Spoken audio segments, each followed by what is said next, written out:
Hello, everyone. It's me and Priyanka once again back with you for a very powerful episode today, might I say. That's right. It's all about slaying motherhood.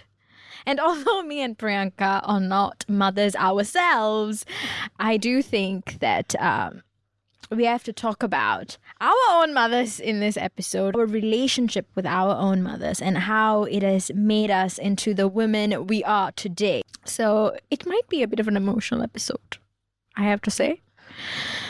My heart already feels emotional the moment Amma is mentioned. No matter what point of your life you are in, as long as you're pursuing the journey of motherhood, we want to take our time and say 1, 2, 3. Happy Mother's Day! Don't just celebrate your mom in the month of May, but always celebrate her. And that brings... Or him. Oh, yeah. Oh, yes. Or him. And that brings us to the discussion today about our own mothers. You know, like a lot of you know a lot about us, like Priya and me. It's all the content. The content is always out there on social media for you guys, but I don't think there's a lot of times that we openly talk about our mothers. So let's embrace this episode and talk about our mothers. When I was younger, I was such a mummy's girl, I have to say, because most of the time I spent time away from my dad, because he used to work really, really long hours. So me and my mom were like inseparable. Like I spent all day, all night with her, and to the point that staying over at someone else's house or going for camps gave me so much of anxiety to the point that I didn't want to go to any of them. There's been situations where I've gone to a friend's house to stay. I've convinced myself, hey Priya, you can handle this, and then started crying in the middle of the night that they had to cab me back to my house to bring me back to my mother, because I cannot sleep without her. Because I don't know if this is normal, but I slept with my mother till I was relatively, I think still throughout secondary school. I don't know if I'm being too open, but that's how I think there was just too much separation anxiety whenever my mother wasn't around. And then now she really wants to, she sneaks out of the house. She goes whoa. There's sneaking out. I would have tried, but unfortunately my mother is a very light sleeper. So anytime, because our gate buckle is lock is very loud. So the moment she even hears a little bit, she'll just stand and walk to the doorway of her room and stare. And this happens whenever I order food late at night. I'll get a judgmental look of irkadave wait korakkanu Priya. Idla. But jokes aside, I have to say, so I was a very, very a bit of a mommy's girl when I was younger. My mom always used to tell me bedtime stories. My mom fed me for the longest time. Not till I was in secondary school, but she still feeds me now, and but she fed me a lot. She ironed all my clothes. She literally took care of me from A to Z. And then I became an adult. Would you believe this or not? I don't know, but I think I was the one who started to create a bit of distance between myself and my mother. I know. My hearts go out to you. No, I mean, not in a negative manner, but I think I've realized how much of a attachment that I had with my mom, that it may not necessarily be advisable for a 17-year-old per se. This is something that just happens as you mature, right? Like I should be sleeping in my own room. I should be eating my own food. Again, I'm making it into a huge thing. My mom didn't feed me all the time, but I should be ironing my own clothes, for example. I should be waking up on my own. I should be able to take care of myself without having to be pampered by my mom all the time. I think oddly enough, for my mom, who always used to bug me about the fact that I still shared a bed with her and that, she does everything for me. Now in 2023, I think we have blossomed into a beautiful mother and daughter, I have to say. I'm very grateful to her because I think as I've grown older, she's become very confident in my ability to grow into a beautiful woman. She's very confident in me being able to do what I love and succeed in my life. And she's has complete faith in me no matter what I'm going through in life. And for that, I think I will always be grateful to her because, I could be going through like the toughest period, the toughest moments in my life, and I will feel so shitty. And she's the one person who'll always come and say, எனக்கு நம்பிக்கை இருக்கு Priya, which is, I have complete faith in you that you'll get through this. And to have a mom like that, so grateful. And I must add on at this point that I have met Priya's mom, and before we became very close friends, usually how I'll communicate with Priya's mom is through phone calls, because when Priya doesn't come home at 3 hours, guess whose phone rings? My phone rings. And it's so funny even today when I think about it, because I'll pick up the phone and be like, Auntie, we are both at work, Auntie. Because that's how it will usually go, right? Yeah. And then she'll be like, yeah, but Priya's not picking up her phone. Then I'll take my phone, because by then Priya's great. Her phone battery would have died, But I always look at your mom as someone who is so loving. To be very honest, I always feel like a child of her own also, in the sense of when she calls to ask about you, she will also on the phone, she'll be like, how are you? Have you eaten? Is everything okay with you? Or she'll send me voice notes and everything. And I'm just so grateful to share a piece of what you have in that sense. She feeds me also. That is anybody who feeds Priyanka is immediately her favorite person. I think my family has adopted you into their family as a daughter of their own. I think so. You definitely have all aspects of her, Priyanka. No worries. Anytime you need someone to check in on you, my mother will be there to call. Happy Mother's Day, Auntie.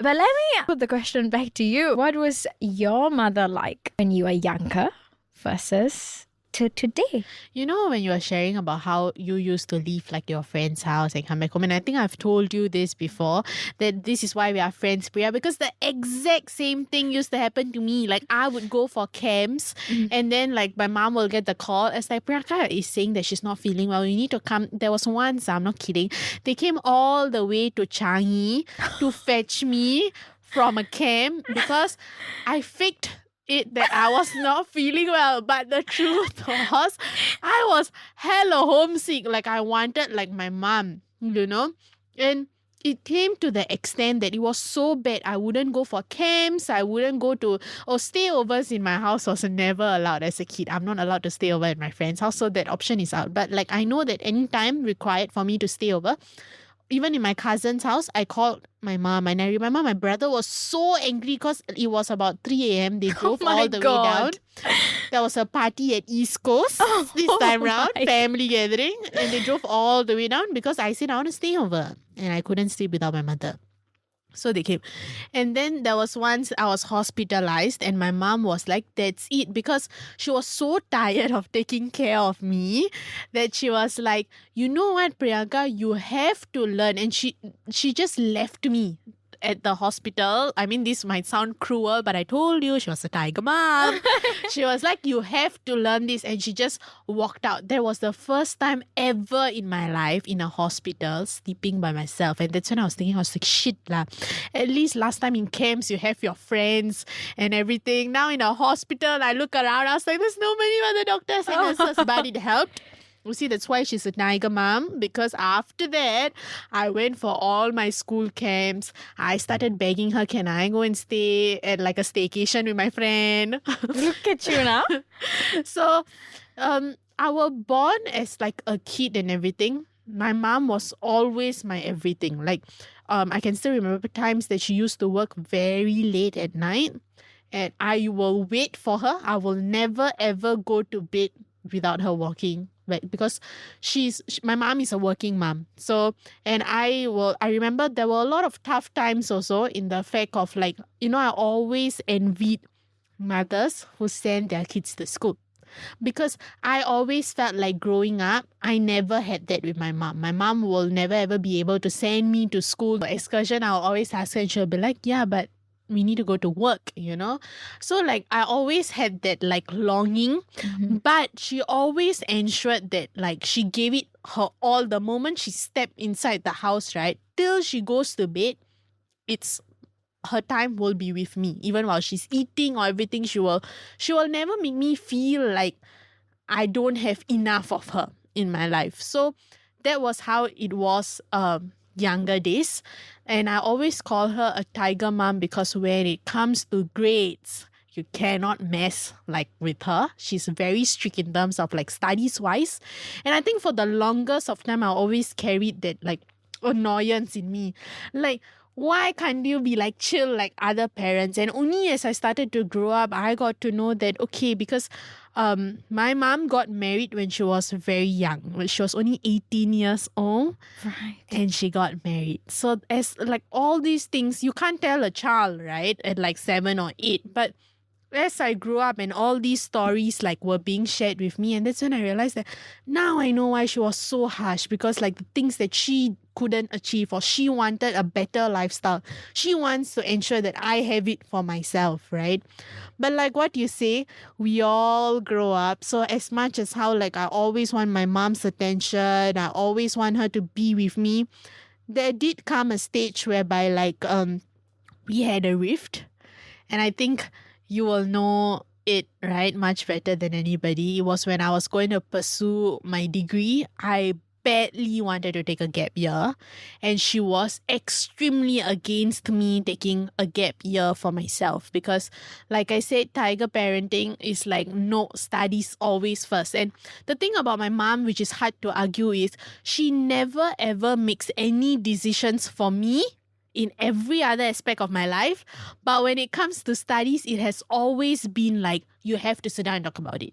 This is not a solo decision that you can make. And I think that kind of did ruin our relationship because, let's be honest, I was at an age whereby I was like, I want to make this decision on my own. You don't get to always make decisions about my studies. And I know that it was her wish for me to always go into Singapore local university. And I made sure that it happened in the sense of I worked really hard during my poly days to ensure that it happens. But I worked hard thinking that, okay, man, I just have to like ensure I do well and she'll give me the gap year and like I can go back. But she was very hard upon the fact that no, you have to go and do your degree immediately. And so it was a very difficult period of time on both sides because I wouldn't open up to her and tell her what's the problem with me in school when I enrolled. And she, on the other hand, wouldn't know how to talk to me in the sense of like, what exactly are you facing? But I think every part of my anger broke down. I can still remember this, but I was really struggling in school in year 1. We had a dinner, just me and my mom outside. And I remember that point, I was very silent throughout dinner. And then she looked at me and she said, you know what, Priyanka? If it's so bad for you, let's just stop here. Just go and take a break. I am through doing my degree. This is like, just go and take a break. You can come back to it maybe next year or what. If you need me to sign any letter and tell your school that you need to go on a break, I will do it. And I remember we were outside and my tears just poured because like, I think all I wanted from her at that point of time was to tell me that whether or not you got this or you don't have this together, I still love you for who you are. I think I started to doubt that love, But as much as like, I guess like they are also facing all these problems for the first time because, I guess motherhood is one of those things that you don't have like somebody teaching you, right, how to parent your child and everything.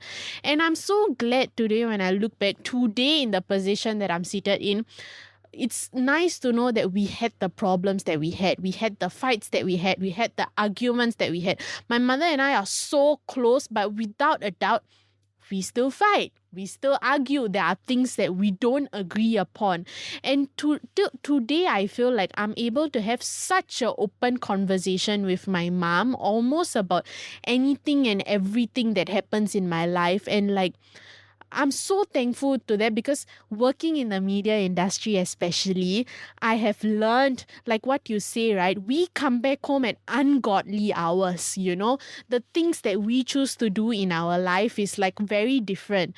And the most important thing is, if they don't hold that trust upon us that we are at the right place, doing the right things, we are not outside for like a wrong reason, like that would have like, it would be like a major problem in our life. And a lot of decisions that we have made recently, even with regards to sit still, look pretty, or like starting like our own stuff, or back then when there's like a huge problem at work, like she's the first person that I'll go to. I have sobbed and cried so hard, but I guess she has always never like taken the opportunity and be like, okay, leave.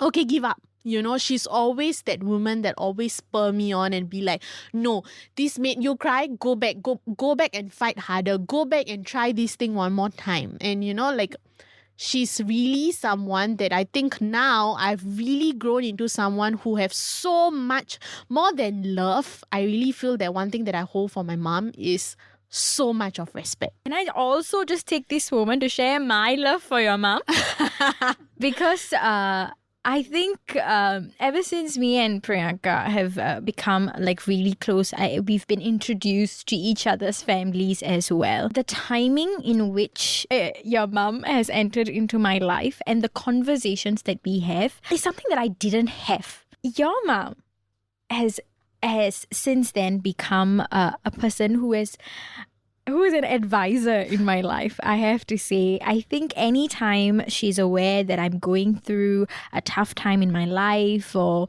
I'm having a tough decision to face, she always comes in a moment to share her wisdom, to advise me.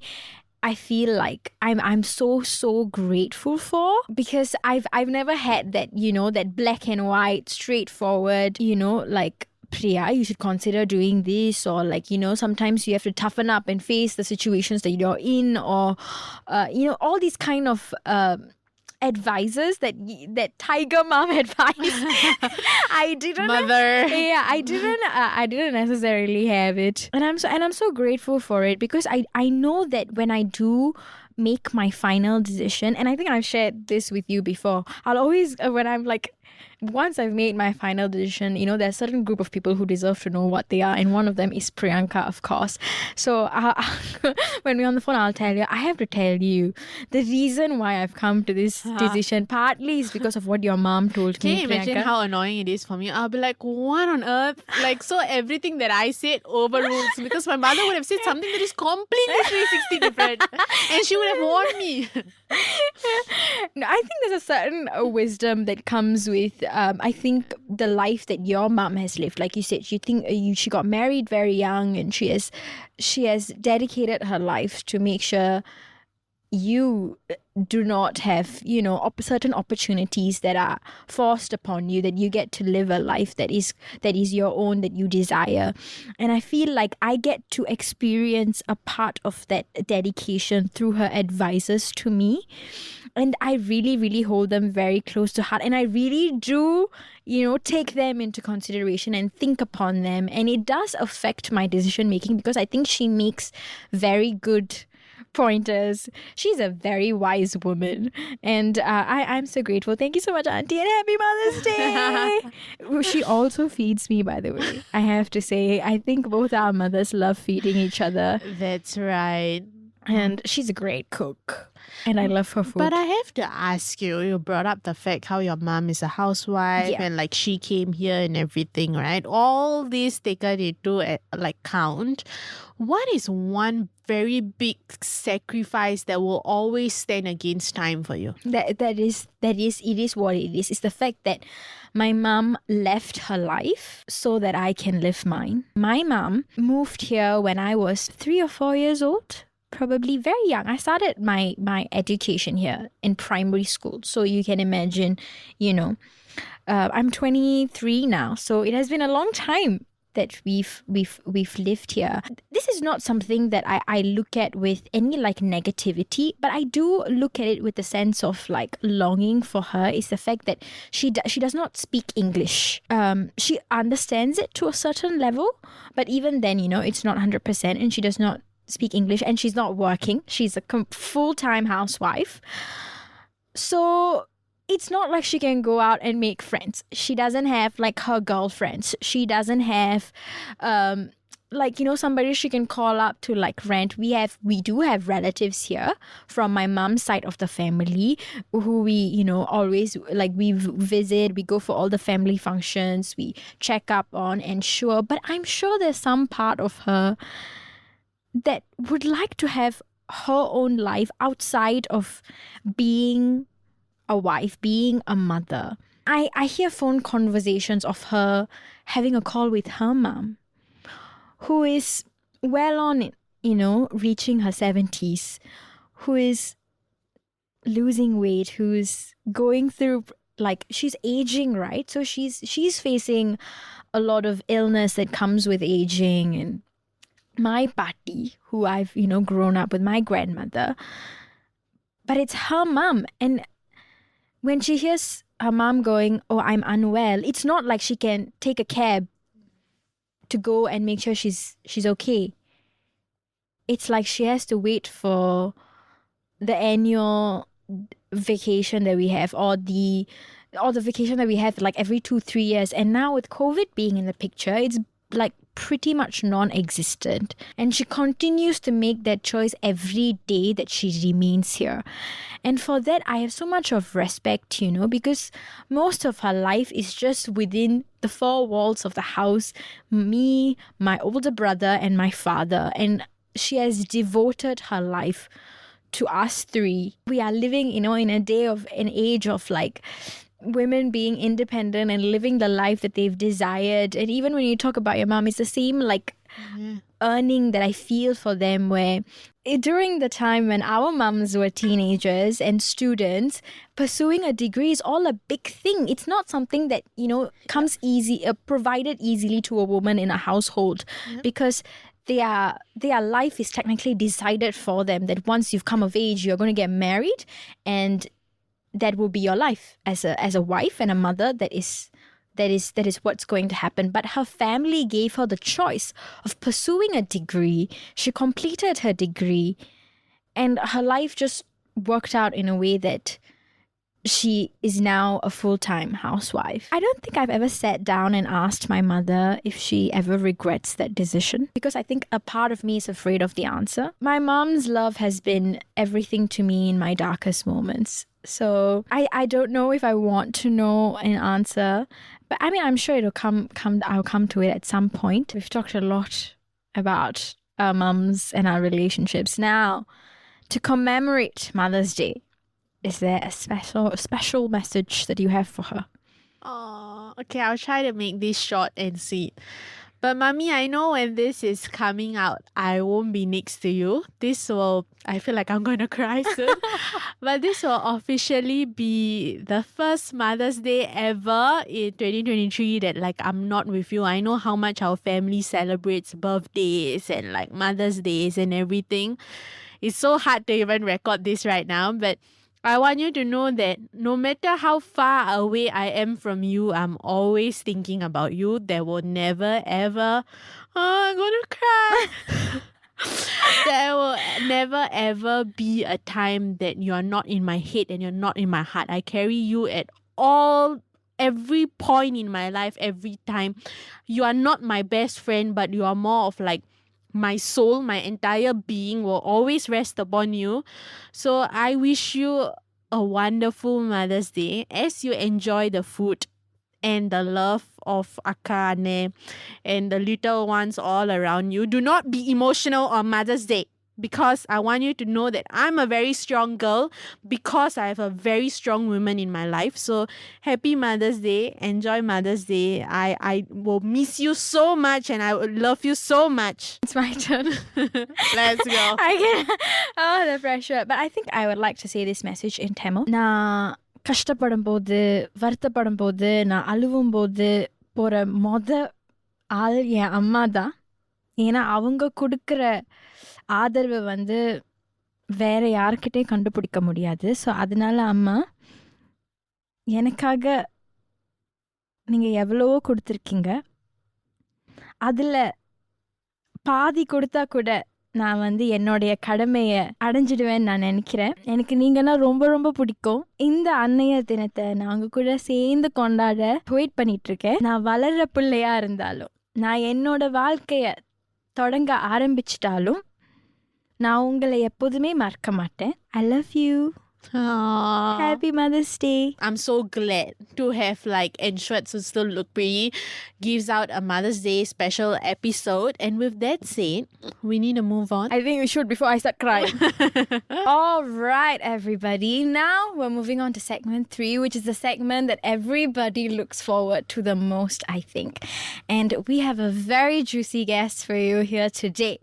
And it's none other than Mrs. Nisha Satyamorthi. For all of us who enjoy watching MediaCorp Vasnam drama series, Nisha Satyamorthi is no stranger to us. She is a well-versed television personality, let alone a beautiful actress that has donned on varied types of roles across popular drama series. She was also crowned Miss Universe Malaysia Top 10 in 2015 and Miss Malaysia Pancontinental in 2015. The beauty queen is also known for her eccentric modeling photo shoots that can be found across her Instagram page. Besides having a social media presence widely known for her modeling career, back in 2020, Nisha posted a heartwarming photo on Instagram to announce the little one joining the journey of Nisha and her husband Satyamorthi. Let's find out from the beauty queen and actress how she has been slaying motherhood. But before all of the questioning and grilling can begin, happy Mother's Day, Nisha! Thank you. Thank you so much for the beautiful intro. Thank you. This month's episode discusses the topic slaying motherhood, which I think you have done flawlessly. The topic shines light on your motherhood journey from the time of pregnancy till date. With regards to that, when introducing the term slaying motherhood, what is the first thing that comes to your mind? Giving your best as a mother to your child. I don't think there's anything more or anything less to that. It's a mother's personal best for her child, and that is slaying motherhood. Before we delve deeper into the motherhood journey, right, I must ask you, what first sparked your interest, be it like acting or like modeling? Where did this journey first start for you? When I was 18, my dad's best friend's wife, she was a beautician. So that was the time we still had those magazines, like, back in KL, there's this magazine called Wedding Fever, where they will all showcase their works and all. So this best friend's wife, she asked me, I need a model. And I know you since you're a kid. Can you just come and give your face so I can do makeup and publish in that magazine? So that was the first time I saw my photos in print in a magazine. And then the publisher of that magazine itself contacted me and asked, would I be keen to be their in-house model? So that's how it started. I didn't plan it. I was just 18 years old. So I was like, okay, extra pocket money. Just go. And then I started pursuing it consciously. I was like, okay, something is working here and I like the output of this. So maybe I should seriously do this. Then I started building a portfolio and I went on to Blue Ink Media back in Kuala Lumpur, which houses the magazines like Clio, Female, Her World. And I modeled in all these magazines. And then I thought, okay, modeling is a very competitive industry. And then back in 2008, 2009, there was not many Indian models. So I thought, what would give me a leverage? Then that's when I went into pageantry to gain that leverage, because I thought the titles would give me a leverage into the modeling scene. But little did I know that pageantry itself is a different world on its own. So then pageantry started with Miss India Malaysia, Miss Earth Malaysia, and then Miss Universe Malaysia, and then I represented the country at Miss Pancontinental. So yeah, that was how the whole journey was. How about acting? Acting, I never planned. I never thought I would be an actress. In 2015, I got an email from Why Not Us Production, Nafisa Akka. She sent me an email and then they asked if I would be open to acting. And then at that time, I wasn't sure. And then I remember talking to my dad about it. Actually, my father encouraged me. He said, oh, MediaCorp, it's a good place to be. Go for it. So he encouraged me only because my dad encouraged me. I turned up here because otherwise I would have acting. I don't know whether, I never thought about it. So I didn't know whether I had it in me. Then I came here. That's how my acting started. But it's also in 2015, my very first drama, that I met my husband, then boyfriend, Satyamorthi. When you first, took it up, right? Like acting especially, how did you know, like, okay, this is something, like for modeling, you knew that this is something I want to continue. Yes. What was like, okay, I want to continue acting, like for you? To be honest, I didn't take it seriously on the same year, 2015. It was just like, oh, something different, because I was doing modeling for like 8 years already then. So started becoming very... the stuff already. You wanted something to challenge you. So acting came as something that, okay, let's try something new. It's something new. I don't even know about it. So I was playful until I got this drama called Yadumagi, where I played the lead. And that's when I realized what acting was. I think that's when I actually fell in love with the job of an actress. And then I realized, okay, this is something which I need to invest myself. And that happened only in that drama, about 2 years later. In terms of modeling, right, because you started when you were 18, how supportive were your family and your friends when they knew that you were going to take this up and continue to do it? I think initially my dad allowed it only because it's going to be in sari and in a wedding magazine. He was like, okay, she's going to be in a sari, fine.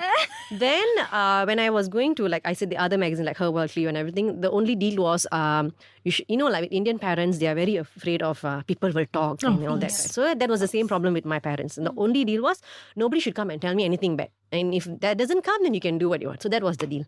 And thankfully, I've always kept that, my end of the deal. Nobody came and complained anything to him. Now that we are like we're talking about motherhood, right? How much of what you were doing then has changed when it comes to the now? What has changed is the amount of sleep I get. Oh no! Completely understand. Greatly. The amount of rest and the amount of me time. These are the only thing that has changed. But the job itself didn't change. And yeah, everything else is the same. Since, you spoke about Satya, here comes the next question. Don't worry, Satya. We are not putting you in trouble. Instead, we want to say, there comes a time in a woman's life whereby, they will always say it's like the time to tie the knot, right? For you personally, since we're on the topic, you brought up Satya, how did you know that he was the right person and he was the right time? I am a romantic at heart, and I've always read about this, the spark, the one. But generally speaking, when we start dating about the age of 18, we meet a lot of people, we talk to a lot of them. I was doing also the same. I was going out on dates and I was talking to a lot of guys, and up until I met Satya, I never felt anyone was the one. I met him.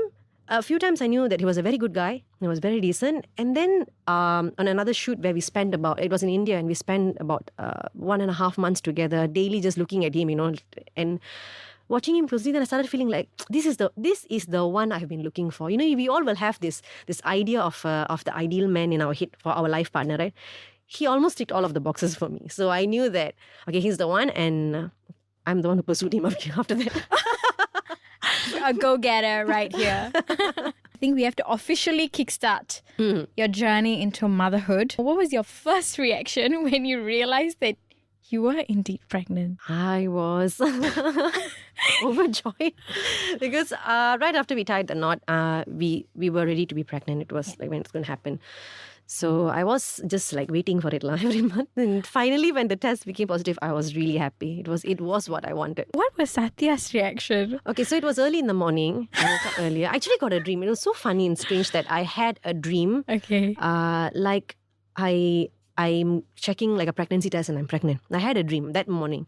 So I was like, okay, this is really strange. Okay, and I was already planning, right? So I had the test kits at home. Okay, let's go and give it a... And I was pregnant, really. So I ran back to him. It was about 7:30 in the morning. And he came back after a late night shoot. Wake up. Well, he's just half asleep. And I'm like, no, I need to tell you something. I thought, okay, let's make it really different. Like, give him clues. Then I started playing songs. And he's like, can you shut the song? I'm trying to sleep. I was like, okay, you know what? You're going to be a father. And he just blinked at me a few times. And he woke up. And I was like, yeah, you. And then that moment laughed that my husband was sleeping early in the morning when I broke the news to him. Every woman's pregnancy journey is very different. Yes. So for you, what would you consider as like an obstacle or a problem that you faced I think the obstacle was postnatal depression, which I had very severely after delivering my daughter. Yeah, I didn't anticipate it and it hit really hard. And the main reason was because my parents were not around. I got married and I got pregnant during COVID. And that meant I couldn't see my entire family and my parents. So how did you cope with it since like the lockdown lasted for quite long, right? Yeah. So what was your coping mechanisms then? Honestly, I couldn't cope. When it hit really hard. I think for any mother who has had it, it is really the most toughest thing, because you have a baby and you need to tend to your baby, but you are also unwell at the same time. And I know different mothers have it differently. For me, it was a feeling of isolation because I don't have my family members there. I don't have my parents and my siblings and the people I grew up with. So it was a feeling of a real isolation, and I became very protective and possessive of my daughter, feeling like she's the only one I have as mine.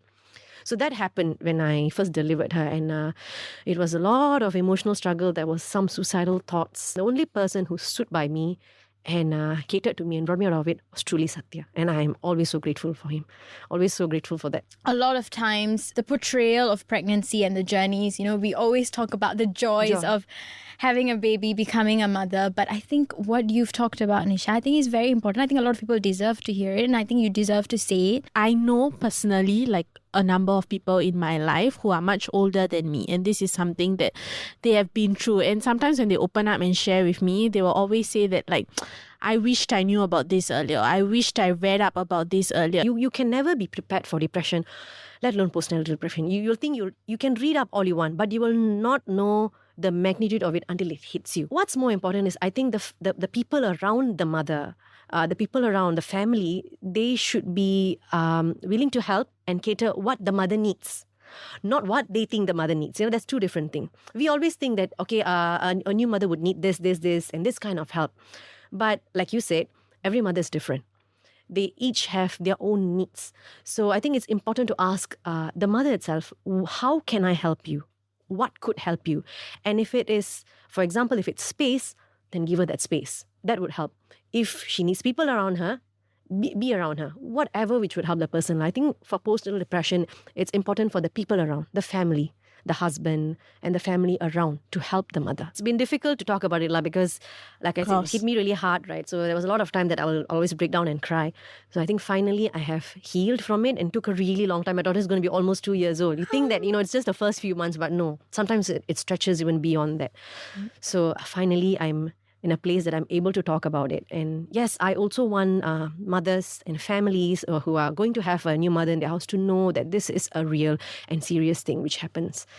And if there's no support, like I said, even I had suicidal thoughts. All I thought of was like, I'm going to take my baby and just jump off and this misery will end. That's the kind of thought you get. I have to say kudos to you because you believed that you will overcome it, and like shout out to Satya also for being your pillar of strength. I think it's so beautiful what you have shared and for knowing how important, I have to say, a partner is also in terms of helping somebody to come out of this. So really, like, I'm so touched by the sharing. But now to a lighter note, I want to ask you, having a little one in your life, what is your fondest memories with her, like in this 2 years by traveling her side? I think it's, of course, the moment when she called me Amma. That is, Oh my you God. never know the feeling until you actually hear it. And with the cute voice going, Amma. The fondest memory. Did she say Amma first or Appa first? Amma. Ah, Thank God, it was Amma first. It was Amma first. Appa, her father, she calls Dada. It's like, those I nursery. So her father's Dada for her for now, and I'm Amma.